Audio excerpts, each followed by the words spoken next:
እንደ ግራኝና እንደ ዮዲት ጉዲት በቤተ ክርስቲያን ላይ ያደረሱት ጉዳት የለም። ገዳማትን ሲመሰርቱ ወንዶችና ሴቶችን የሚለያዩበት ይሄ ስጋዊ ባህሪያችን ስለማይቻል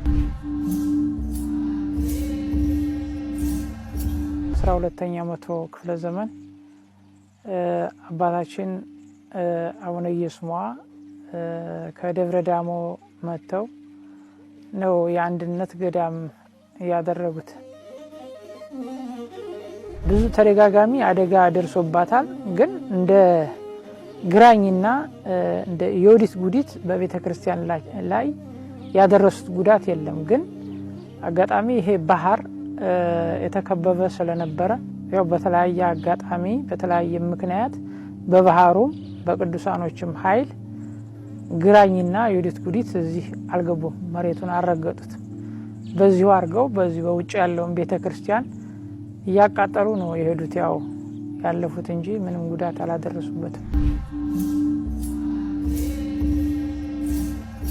ገዳማትን ሲመሰርቱ ወንዶችና ሴቶችን የሚለያዩበት ከዮርዳኖስም በረሃ ከግብፅም ገዳማት ጠቅላይ በክርስትናው ዓለም ስናይ የሚለዩቸው ይሄ ስጋዊ ባህሪያችን ስለማይቻል እና ይህ ገዳም ከዛ አኳያ ድሮ ሴቶችና ወንዶች አንድ ላይ ይኖሩ ነበር። ከዚህ እና አቡነ ኢየሱስ አንድነት አድርገው ሲገቡ ያ ነገር ልጆቻቸው በመንፈስ ከቆብ ከተወለዱ በኋላ ንጽህናቸውን መጠበቅ ስላልቻሉ ሱባኤ ገቡ።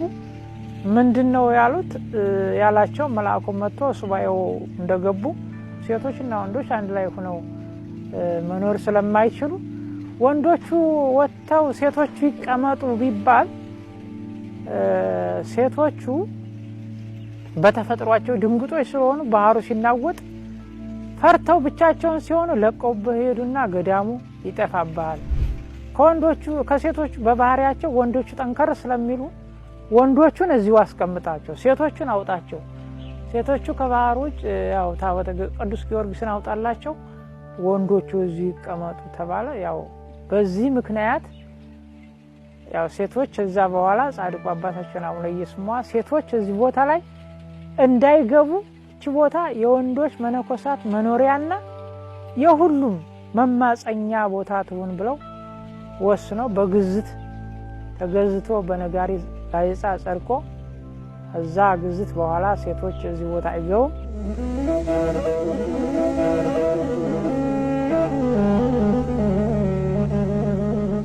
ሴቶች ከየትም ዓለም መጥተው እዚህ ደጃፉ ሆነው ጸሎት ከጸለዩ ቤተክርስቲያኑን እዛው ነው ከተሳለሙ ወንዶቹ የሚያገኙትን በረከት እነሱም እኩል እንደሚያገኙት በቅዱሳን አንስት በገድላቸውም ተጽፏል።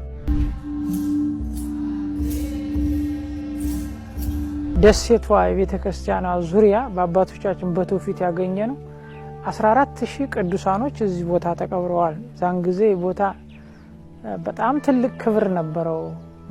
ቅዱሳን ሊቃነ ጳጳሳት እንኳን በእግራቸው እንጂ በጫማ አይገቡበትም ነበር።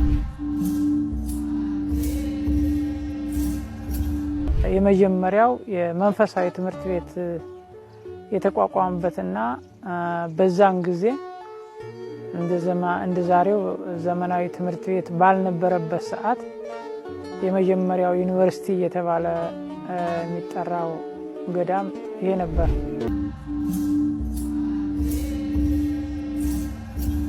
ቢተረጎሙ ብርቅና ድንቅ የሚሆኑ እንዲያው ለኢትዮጵያ ሕዝብ የቅድስና ሕይወት አነሳሽና ቀስቃሽ የሚሆኑ የብራና መጽሐፎች በዚህ ውስጥ ታጉረው ነው ያሉት።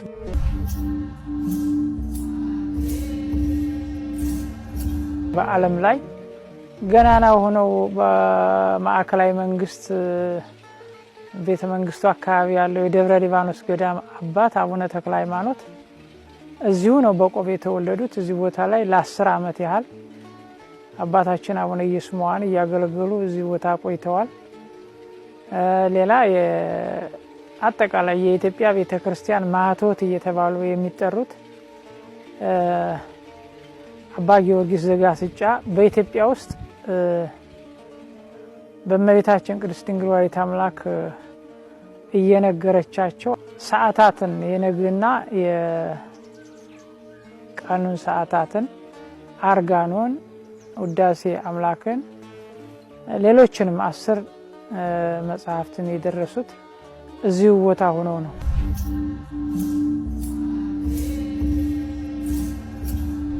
እና አቡነ ሰረቀ ብርሃን የዝዋዩ እና ሌሎችም አባቶች የጻፏቸው መጽሐፎች ናቸው።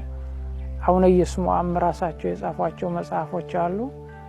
ከዛ ያው እና አቡነ በጸሎተ ሚካኤል የዳውንቱ እና አቡነ እስትንፋሰ ክርስቶስ እዛው አካባቢ እና አቡነ አሮን የላስታው እና አቡነ ሂሩት አምላክ የዳጋ እስጢፋኖሱ እና አቡነ ሕዝቅኤል እነ ሰለስቶአው እና አባ ብንያሚ ሌሎችንም ተቆጥረው የማያልቁ ቅዱሳን አባቶቻችን በቆብ የተወለዱት ከአባታቸው ከአቡነ ኢየሱስ ሞዐ ሲሆን ያው እዚህ ቦታ ነው እንግዲህ እነሱም ያደጉትና መንፈሳዊ ሕይወታቸውን አጎልብተው ዛሬ በሀገሪቱ ውስጥ ያሉት የቅዱሳን መካናት እዚህ ሄደው ነው የቀኑት።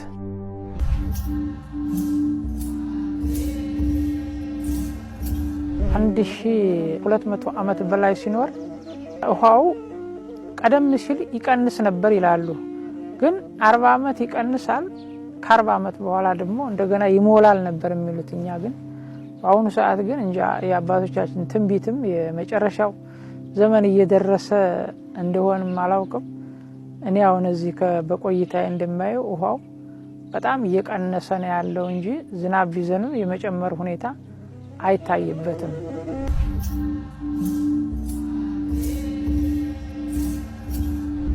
አባቶቻችን የቆዩት ሲነግሩን እዚሁ ቤተክርስቲያኗ ድረስ ሙሉ ስለነበር ቤታችን ደጃፍ ማዕበሉ ሲመጣው አሳው ራሱ ወጥቶ እዚያው መሬት ላይ ያዝ እንጠቀምበት ነበር ይላሉ። ዛሬ እንኳን እንደዛ ተብሎ እንትን የሚል ሙሉ ቀን ሲለፋ ውሎ አንድ አሳ አጥማጅ ትንሽ ነው የሚያገኘው።